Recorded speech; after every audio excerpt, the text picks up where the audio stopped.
Welcome back to the Love Train Nation.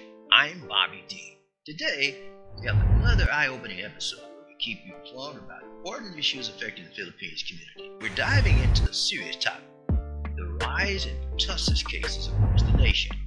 Despite the best efforts in immunization, the Department of Health has reported a troubling increase in Pertussis, commonly known as BobbieD.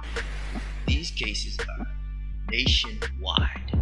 As of March 23rd, the DOH, Department of Health, has documented staggering 862 cases of Pertussis, leading to 49 fatalities since the beginning of the year. That's a concerning trend that needs addressing. What's even more concerning is that children under the age of 5 make up a whopping 79% of the total cases.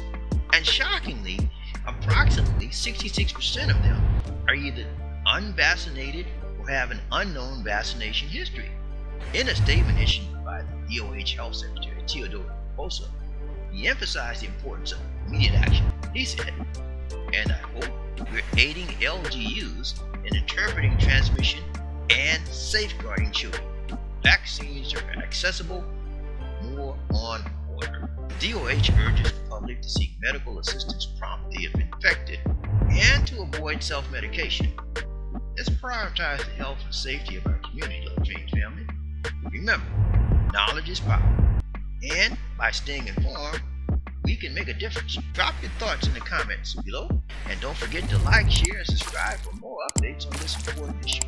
Until next time, stay curious, stay informed, and let's keep riding the love train together. See you in the next video.